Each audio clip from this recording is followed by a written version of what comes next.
No, señora. Voy a la última, al último pedazo.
Bueno, ¿cómo les fue en el descanso? Bien, gracias. Bueno, vamos a la última fase.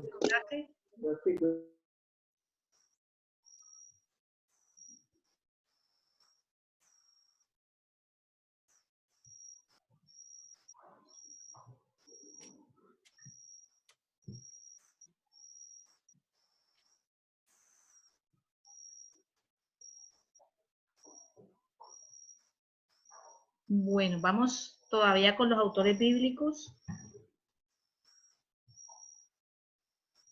para pasar luego a los destinatarios.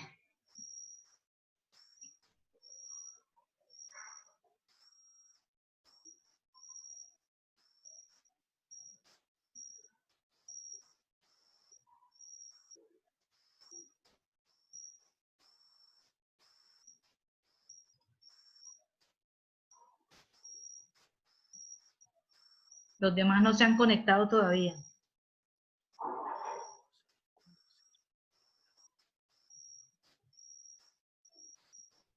Bueno, ¿estamos los 8 conectados? Sí, señora. Ana María está acá. Margarita. Y aquí yo estoy ya. Hace rato. Ok. Freddy. Listo.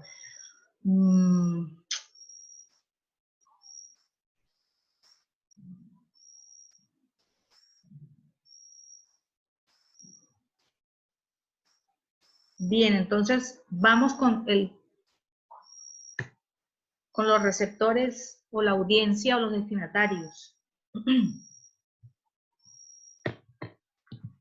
Entonces nos toca determinar en este pasaje cuál es la audiencia a la que el Señor Jesucristo está dirigiendo este sermón. Recuerde que va hasta del capítulo 5 hasta el capítulo 7, todos esos 3 capítulos. ¿Cuál es la audiencia? Entonces, cuando descubra cuál es la audiencia, entonces necesita saber algo más. Bien. Audiencia a los discípulos, pastora. Okay. Y era una audiencia superior a los tradicionales 12. Muy bien. Excelente. Había los 12 y algunos más. Y algunos más, sí, señora. Muy bien. ¿Quién más quiere aportar sobre la audiencia?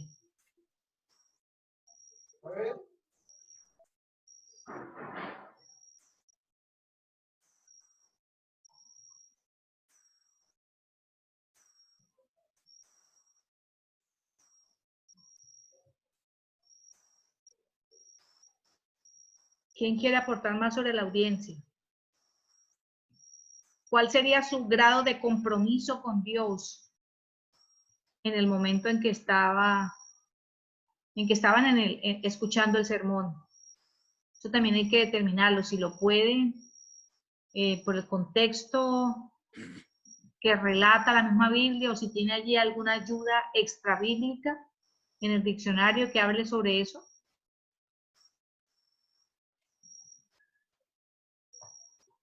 ¿Cuál sería su grado de compromiso con Dios?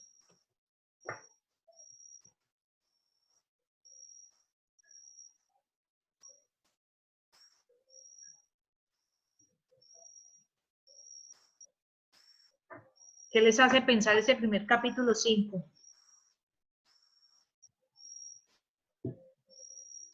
Empieza diciéndole bienaventurados, ¿cierto? Y ocupa una serie de versículos. Vamos a mirarlos. Un momentito. Pero yo pues, considero, no sé, estoy viendo. Hasta el versículo 13 les está llamando prácticamente bienaventurados, ¿no? En el 12 les dice regocíjense. Hasta le promete recompensa. Les dice que ellos son la sal de la tierra, la luz del mundo en el versículo 14. En el 15, ¿qué les dice? Como ustedes son la luz del Yo mundo, creo que eran conocedores. no deben tener esa luz escondida, ¿cierto? Así brille su luz delante de los hombres. Entonces, primero, vemos que hay un grado de compromiso con Dios, desde que Cristo les está hablando todas esas cosas, ¿cierto? ¿Sí hay grado de compromiso o no? Sí, sí, señora. Y pues también como conocían, ¿no? Porque empieza y les habla, les menciona enseñanzas, dice que ustedes han oído lo que decía Moisés hacer, Espere, vamos apenas hasta el versículo han 15. oído. No se adelante, vamos hasta el versículo 15. Hasta el versículo 15 está hablándole a discípulos comprometidos. ¿Sí o no? Está Sí, señora. afirmando que son la luz del mundo, que son bienaventurados. Pero del versículo 17 en adelante sucede lo que dice Ana, ¿no? No piensen que he venido a abolir la ley de los profetas. No he venido a abolir, sino a cumplir. Entonces estamos viendo que a pesar de que son un grupo de discípulos con un grado de compromiso con Dios, les falta. Les falta en primer lugar en su grado de entendimiento de la Escritura, en su grado de entendimiento del propósito de Cristo. ¿Quién es Cristo? ¿Para qué ha venido? Le falta entendimiento.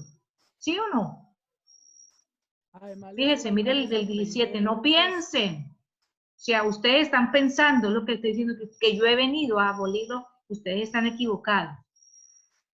Los está orientando en cuanto a asuntos que no están claros en la mente de esos discípulos.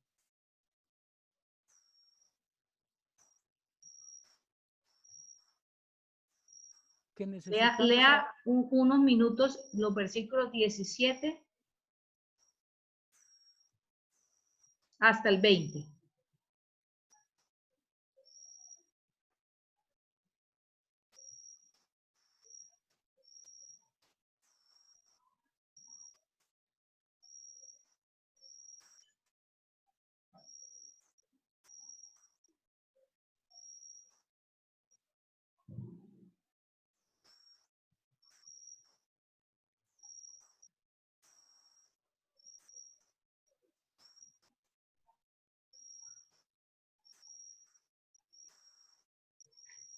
¿Listo? ¿Tuvimos la oportunidad de leer 17, 18, 19 y 20? Sí.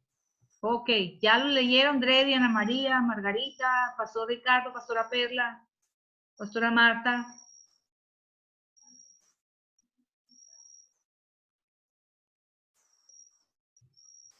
Sí, señora. Ya lo leí. Entonces, fíjese el contraste entre el 16, ahí terminan todas las alabanzas del Señor, pero ahora empieza a ubicarlos en donde están desubicados. Y la sentencia del versículo 20 dice, les digo que si su justicia no supera la de los escribas y fariseos, no van a entrar no entraréis, dice, en el reino de los cielos. Ahora, la pregunta es, ¿ellos estaban o no estaban ya en el reino de los cielos?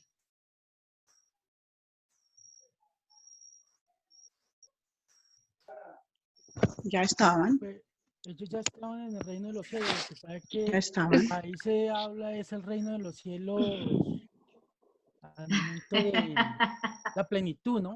El futuro. O En sea, ese la reino, salvación. sí, al Bueno, final.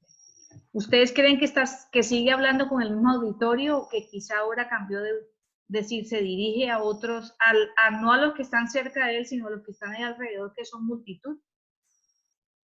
Recuerde que hay No, es a dos auditorios escuchando a Jesús. Están las multitudes que están alrededor y están cerquita de él los discípulos. Pues, pastora, yo pienso que esta es como una conversación un poco más íntima, ¿Cuál? más cercana, más estrecha, ¿La del la del versículo versículo 20? 17 en adelante.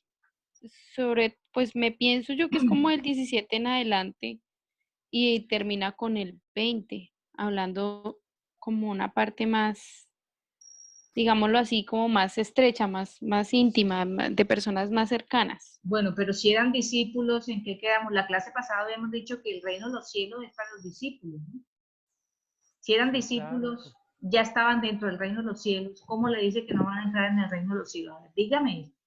Pero es que Déjame este su tronco no merced lo también compré. habló, la clase pasada, su merced también dijo que el reino de los cielos, el Señor Jesús lo hablaba como algo, como un estado presente, Ajá, porque Él había venido a la tierra, pero que listo. también lo hablaba como un evento futuro, ¿sí? Sí. Donde íbamos a estar, a donde íbamos a llegar. Ujú. Por eso. O sea que usted, Perla Bautista, puede estar hoy en el reino de los cielos y mañana ya no. No, digamos que ahí dice En la el palabra, futuro, dice, claro, en la se plenitud. ha acercado. Por eso dice, se ha acercado. O sea, hoy digamos que yo puedo decir que estoy cerca, pero llegaré un momento en el donde estaremos plenamente, que estaremos ya allá, y que es un evento futuro en el reino de los cielos. No, no, la Biblia no dice que nosotros estamos cerca del reino de los cielos, no, al revés, que el reino de los cielos se ha acercado, es diferente. Entonces, ahí Sí, está sí, la pastora, tarea, sí. ahí está la tarea que vamos a tener esta noche. Pues, Entonces, pastora, preguntas que vamos a resolver esta noche. ¿Por qué ese versículo 20 está colocado ahí? ¿Está insinuando el Señor que entrar al reino de los cielos es por obras? ¿Por obras de justicia?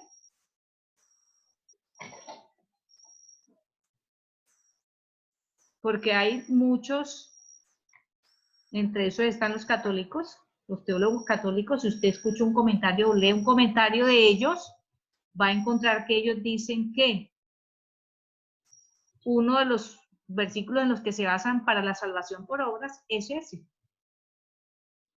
Si vuestra justicia no supera la de los escribas y fariseos, no entraréis en el reino de los cielos. Pastora, yo encuentro acá que dice que la justicia, dice, si vuestra justicia, entonces hace referencia a hacer lo justo delante de Dios y me hace referencia a Mateo capítulo 3, versículo 15, Ajá. dice, permítemelo ahora porque así conviene que cumplamos toda justicia. Toda justicia en Mateo, esta frase se refiere básicamente al cumplimiento de la voluntad de Dios, a Ajá. hacer la voluntad de Dios. Sí. No es obras, no es eso, pero es por hacer la voluntad de Dios. O sea que si yo no hago la voluntad de Dios, o sea, mi salvación y mi entrada al reino es por hacer la voluntad de Dios, no por la obra de Cristo en la cruz, por el perdón de mis pecados por gracia. Entonces nos toca hacer un trabajo de exégesis allí. ¿Qué quiere decir? ¿Qué quieren decir frases como esa en el Sermón del Monte? No entraréis en el reino de los cielos. ¿Se está dirigiendo Jesús a los discípulos? ¿Se está dirigiendo Jesús a la multitud que no son sus discípulos? ¿Está insinuando Jesús que para entrar en el reino de los cielos, léase en la iglesia, léase en la salvación o en el cielo, hay que hacer obras de justicia? Y entonces la cruz de Cristo queda anulada. Entonces, ese es el trabajo que vamos a hacer. Solamente vamos a, mire, todo lo que hemos hecho es solo para ese versículo, para hacer una exégesis correcta de ese versículo. Y por eso tenemos el contexto tan amplio, desde el versículo 1, el capítulo 5, hasta el versículo 7, el capítulo 29, que por cierto termina con una frase similar. Venga, la buscamos. Pastora, ¿puedo añadir algo ahí? Sí, voy a solamente decir el versículo similar que está en 7:20. Dice 7:20 y 21, más bien 21. No todo el que me dice Señor, Señor entrará en el reino de los cielos, sino el que hace la voluntad de mi Padre que está en los cielos. Y bueno, ya siguen las palabras que usted conoce. Entonces vamos a tratar de interpretar ese pasaje y usted va a recabar toda la información que sea posible esta semana. Y si lo podemos hacer ahorita, pues lo que podamos ahorita vamos a recabar información y el resto lo hace usted en su casa y cuelga sus conclusiones en la plataforma, ¿ok? Recuerde que Mateo está dentro de un libro completo, este pasaje está dentro de un libro completo que es Mateo. También puedes acudir a otros pasajes de Mateo, ¿listo? Si quiere puedo acudir a Marcos, si quiere puedo acudir a Lucas, que serían los pasajes paralelos, que es lo que nos falta. Nos faltó acotar en la diapositiva de hoy, en el paso a paso de las herramientas hermenéuticas, que es hacer el cotejo con los pasajes paralelos.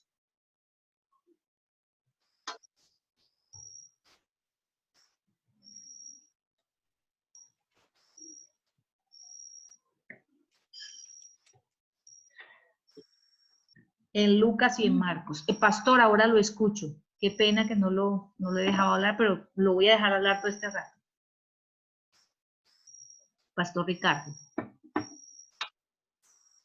No, pastora, es que se nos hacía una pregunta acerca del reino de los cielos y con referencia a la justicia que Jesús se refiere ahí. Sí. Pues el público ya sabemos que es judío y se refiere, en las palabras del versículo 20, se refiere a escribas y fariseos. La Versículo justicia 20. de ellos, versículo 20. Ajá. La justicia de ellos era por méritos propios, ¿no? Ajá. Era por algo externo. Y yo creo que Jesús, al referirse aquí al reino de los cielos, se está refiriendo a otro tipo de justicia que va a enseñar después del versículo 21 en adelante, y era lo que hablábamos en clase sobre lo externo y lo interno. Entonces yo creo que Jesús está introduciendo la clase de justicia que necesitamos nosotros, obviamente para el reino de los cielos, tanto presente como futuro, porque nuestra justicia viene mediante la fe en nuestro Señor Jesucristo. Muy bien. Sí, bueno, aclaro otra vez las dos preguntas. Primera pregunta que vamos a aclarar en este pasaje, en el trabajo exegético que usted va a hacer. Primera pregunta es, ¿a quién va dirigida esa frase? No me diga ahorita, en el momento, ya que suelte acá, usted va a poder intervenir. ¿A quién va dirigida esta frase? ¿A los discípulos o a personas que no son discípulos? La frase, si vuestra justicia no supera la de los escribas y fariseos, no entraréis en el reino de los cielos. ¿A quién va dirigido? Es la primera pregunta. ¿A qué auditorio va dirigido? Dos. La segunda pregunta es, ¿insinúa este pasaje que en la entrada al reino de los cielos depende de la justicia? No. No, Pastora, no me diga ahorita. a ver, pastora, Puedo no aportar, depende pero de no nuestra me dé justicia. definitiva porque usted tiene que colgar su trabajo en la Pero es plataforma. no. Sí, pero es no porque yo ya lo leí. Ajá. No se puede confundir lo de la salvación por gracia con las obras. Lo que nos están invitando es a cambiar el comportamiento y que nuestro comportamiento ético no sea igual al de los fariseos y escribas de la época de Jesucristo, que pensaban, como decía el pastor Ricardo, que podían tener derecho a la salvación por obras y obras externas. Dios mira más lo interior, ¿no? Pastora, yo pienso Ajá. que esa justicia de la que habla Mateo 5:20, cuando el Señor Jesucristo dice que si vuestra justicia no es la justicia mía, sino la justicia de Él, de nuestro Dios. Por la justicia de Él, yo entro en el reino de los cielos, no por mi justicia. Bien, sigo escuchando aportes. Entonces usted va a ir, cada uno de ustedes va a defender su tesis con argumentos de la escritura, por supuesto, y también le ayudarán las herramientas extrabíblicas del diccionario y comentario. ¿Quién más da su aporte antes de que se nos están acabando los minuticos?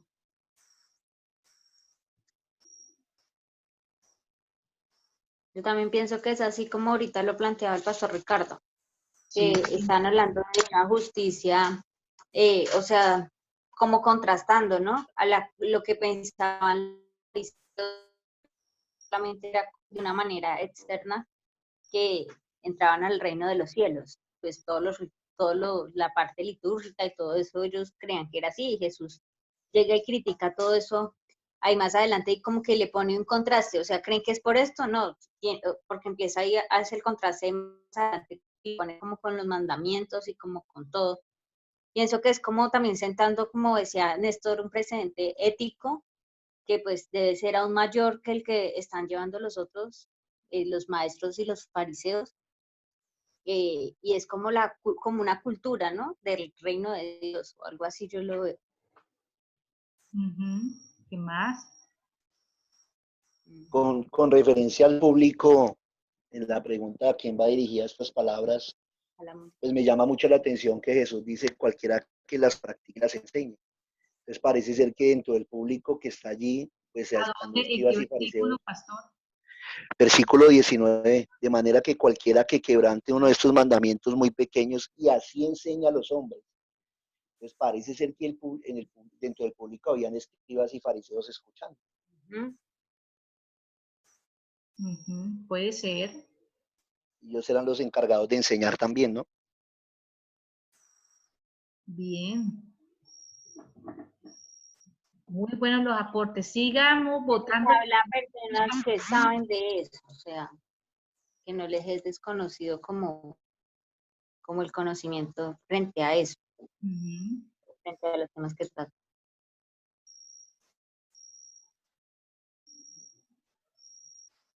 Ok. O sea que Pastor Ricardo está diciendo que se está refiriendo a un auditorio que no son los discípulos en ese momento, sino que hay algunos escribas y fariseos del público dentro del auditorio. Pues los discípulos obviamente están ahí escuchando. Sí. Para el auditorio son los discípulos y de hecho pues me imagino que ellos también de ahí en adelante se encargarán no solo de practicar, sino que también de enseñar. Pero, pero cuando habla de que es posible, o sea, que los practique y enseñe, es posible que dentro del público que Jesús está hablando, se está refiriendo, hayan también escribas y fariseos. Disculpe, Ajá. yo considero que esas palabras iban dirigidas a los discípulos y a la demás audiencia. ¿Por qué?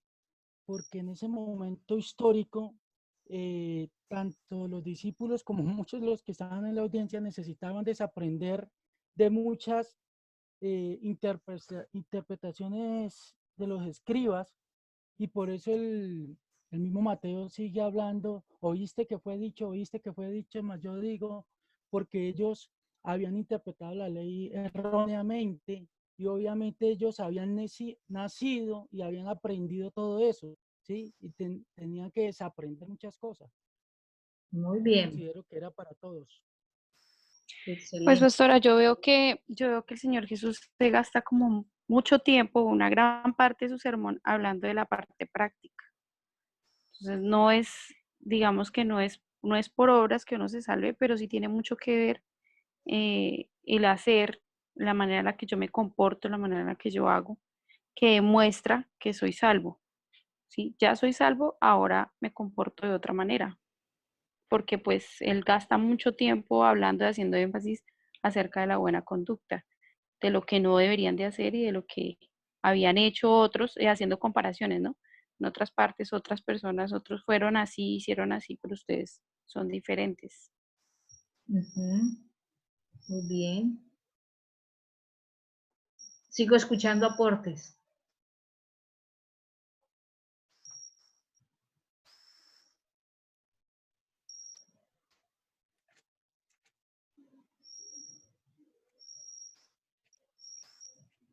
¿Será que la audiencia que estaba allí tenía la expectativa de entrar en el reino de los cielos desde antes de que Jesús viniera predicándolo? Yo creo que Claro.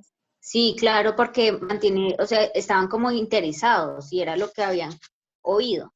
Era Que lo hacen que mucho habían, énfasis en eso y como que era ustedes la han intentado tradición. hacerlo de esta manera, pero como los maestros, como los fariseos, pero se la pone un poquito más alta. Muy bien. ¿Cuál sería?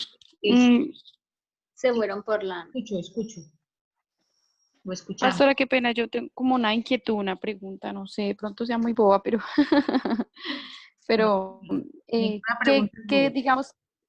digamos que qué percepción hasta ese momento tenían los judíos acerca de la vida eterna. O sea, ellos tenían claro cuál era la vida eterna, tenían claro qué era lo que había que hacer para poder obtener la salvación, o sí, Bueno, digamos, como cuál era el concepto que ellos tenían buena de vida pregunta. eterna. Recuerde que Salvación. usted y yo conocemos la salvación y la vida eterna porque ya le tenemos ventaja a ellos, ¿no? Tenemos todo un trasfondo de revelaciones que ellos no tenían, estos son conceptos teológicos nuevos. Para ellos el concepto de salvación, por decirlo así, era entrar en el reino, ¿no? Y pastora, ahí cuando uno ve el concepto de salvación, ahí podría uno acotar como el concepto de salvación que tenían del Antiguo Testamento, pues era como el que venían y Sí, se claro. une ahí con el de Sí, Jesús, pues, ¿no? ese es el, Era también, era el, y que por eso esperaban un... ese es parte del trasfondo religioso teológico que ellos tienen.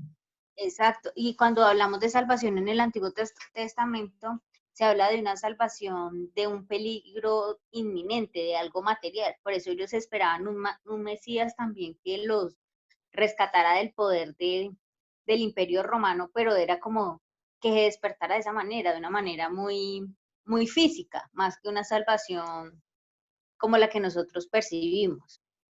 Ujú. Bueno, ¿quién Entonces, más aporta algo? Vea, esos cabezazos que estamos echando nos han servido y nos están sirviendo para hacer un trabajo bonito con respecto a sacar el significado de Mateo 5:20.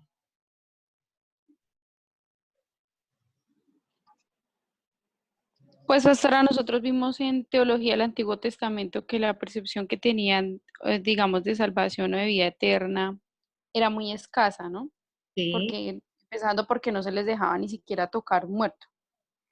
Eh, pero también hasta hablamos de que la parte de la salvación, digamos que no es por obras, pero hoy nosotros conocemos que la salvación es por medio de la obra redentora de nuestro Señor Jesucristo, pero en el Antiguo Testamento no, eso en momento no había llegado.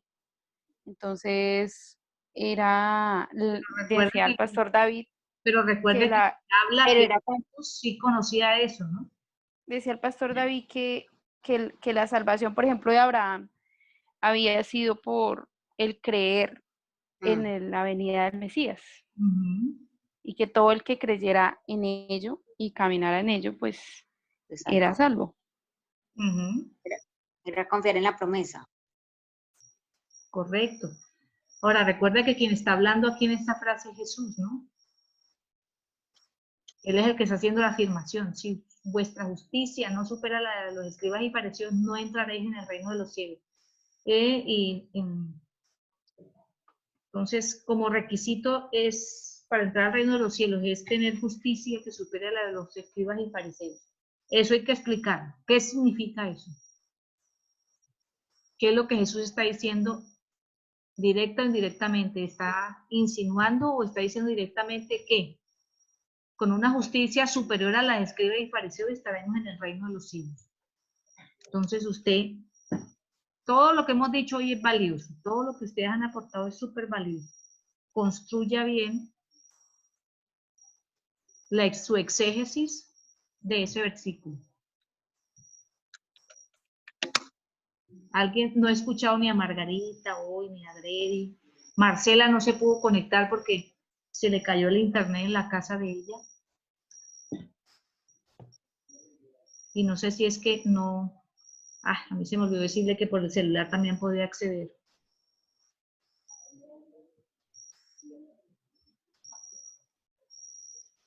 Bueno, ¿qué más echa otro cabezazo? A ver. Cuando el reino de Dios está en nuestro corazón, cuando ingresa Jesús a nuestro corazón, por medio de ese reino que ya está dentro de nosotros, la justicia nuestra es superior a la de los fariseos. No es hipócrita, sino sincera, pura y sin mancha. Bueno, ese es... ¿Quién más quiere aportar? Freddy, ¿qué quiere decir? Margarita, ¿qué quieres decir? ¿Qué quieren aportar? Yo sé que la cabecita de ustedes está ahí pensando, pero tienen timidez de participar. Ánimo.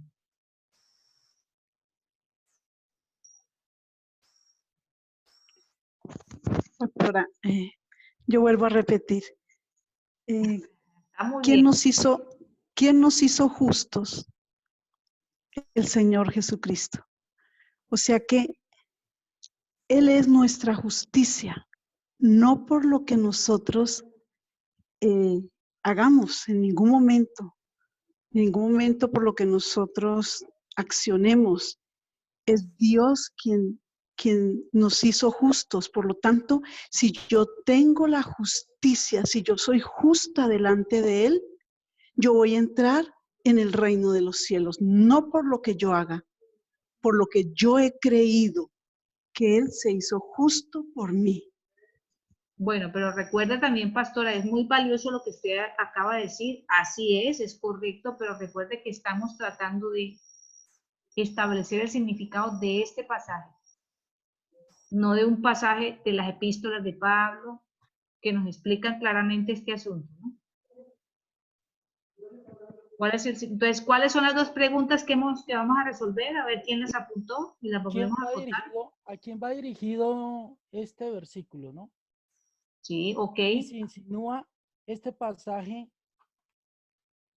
insinúa este pasaje. No entiende su propia letra. ¿Quién apuntó las preguntas? A ver, ¿quién nos ayuda? La segunda pregunta es... Hágale, sigue, pastora. Anita. Dice, ¿a quién va dirigida esta frase? A los discípulos. ¿A quién va dirigida la frase? El versículo 20. Sí, ¿a quién va dirigido el versículo? ¿A quién va dirigido el versículo 20? Y la segunda es, insinúa este pasaje que la entrada a los reinos de los cielos es por obras. Eso, muy bien. Bueno. Entonces, ya vamos a resolver esas dos preguntas que le hacemos al texto. Recuerde que eso es preguntarle al texto para sacar verdades del texto. Pero por favor, pregúntele al texto. No se vaya a tomar las ideas de las epístolas paulinas, ni petrinas, ni juaninas, porque no hemos visto todavía eso. Haga de cuenta que su Biblia solamente contiene Mateo, Marcos y Lucas. Y el resto se la arrancaron, ¿listo?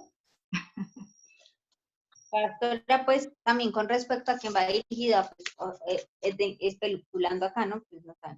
Yo pienso que es como a sus discípulos lo que le está diciendo todo, porque aquí leyéndola como, pues también comparando con otras versiones, todas hablan acerca de, bueno, en el 5.2 dice, y tomando la palabra comenzó a enseñarles diciendo, ¿a quiénes? A sus discípulos. Y así continúa en el 13, ustedes son la sal, en el 14, ustedes son la luz, y continúa hablándoles como si fuera a ellos mismos. Entonces, como que a inferir en la versión en la que estoy mirando, pues, porque en unas es más clara que en otras, como que él les está hablando al mismo público, o sea, a sus discípulos. No sé. Ok, muy bien. Eso es una opinión muy válida. ¿Quién más tiene opiniones? Siguen en mute Dreddy y Margarita. Pastora, bueno, estaba leyendo un comentario que pues que hacía referencia de que en el versículo 17 donde dice que él no ha venido de la ley ni a los profetas, Ok. nos lleva a pensar que, o sea, en el contexto de que la gente pensaba de que Cristo iba a permitir que su pueblo jugara con cualquiera de los mandamientos de la ley de Dios, Ajá. ¿sí? También aclara que el propósito de Cristo era de que ningún pecador fuera partícipe de la justicia pues de él, de Cristo, hasta que se arrepiente de sus malas obras. Muy bien. También dice que la justicia de Cristo no es imputada por una sola fe, sino que es necesaria para todos los que entran en el reino de la gracia o de la gloria de Cristo.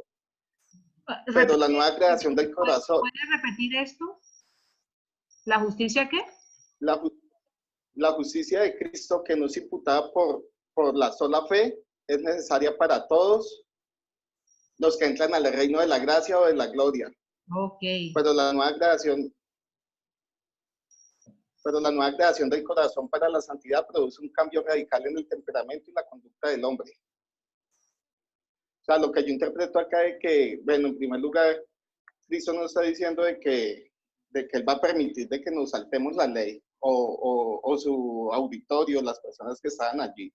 ¿Sí? Personalmente pienso que está dirigido tanto a la multitud como a sus discípulos. ¿Sí? Okay. Ajá. Entonces, pienso yo que como estaban sus discípulos, de pronto pensaban que por ser sus discípulos, sus allegados, podían saltarse, creo yo, algunos mandamientos o infringirlos. Entonces él aclara de que él no permite eso, ¿sí? Sino que viene a cumplir la ley. ¿Sí? Y también aclara de que no es por lo que hacemos o por lo que hacían, ¿sí? Como los escribas y bueno, y los demás públicos, sino que es necesario un arrepentimiento completo a tal modo de que cambien su comportamiento de una manera radical. Muy bien. Muy bueno, excelente. ¿Y qué dice Edwin? Muy bien, Dreddy, lo felicito. Vea, calladito pero eficaz. ¿Y Edwin se marchó del auditorio o está allí con nosotros todavía? Edwin, levántate y anda. Aquí estoy, pastora. Ven fuera. Resucita. ¿Qué opinas de todo esto, Margarita? No, pastora, pues yo, digamos, referente al versículo 20, creo que esa justicia de la que habla Jesús es como el verdadero trasfondo que hay en la ley, ¿no? O sea, bien es sabido que el pueblo judío venía como de vivir, de practicar la ley, pero más no la vivía, es decir, la hacía por cumplirla, pero no porque realmente fuera como, creería yo, no sé, que fuera como de corazón que la hicieran. Entonces por eso Jesús dice que la justicia, pues da a entender de que la justicia al público, que yo también considero que es a los discípulos, debe ser superior, no tratando de que, como de que, bueno, menospreciarlos y eso, sino de que vivieran lo que verdaderamente es la ley, o sea, de que la practicaran, pero también de que lo hicieran como de corazón, de forma sincera, no sé, muy genuinamente, como con ese convencimiento de lo que implicaba la ley en el corazón de cada uno. Muy bien. Ánimo. Muy bien, Edwin, lo felicito. Y te animo a que sigas echándole cabeza a ese pasaje en la casa para que suba un súper trabajo allá a la plataforma. ¿Y Margarita qué dice? ¿Margarita está presente o nos abandonó? Ve, pero yo veo acá que todos estamos Pastor, participando. Y haciendo una reflexión respecto a la primera pregunta, Mecha, decimos que del capítulo 5 al capítulo 7 es el Sermón del Monte, ¿no? Sí, señor. Iniciamos diciendo que en el capítulo 5, versículo 1, sí, bueno, ya todos lo saben, bueno, se apartó Jesús y empezó a enseñar a sus discípulos y a la gran multitud. Eso es como cuando uno se hace en el púlpito y empieza a predicar. Yo predico para todos, para toda la iglesia. Entonces,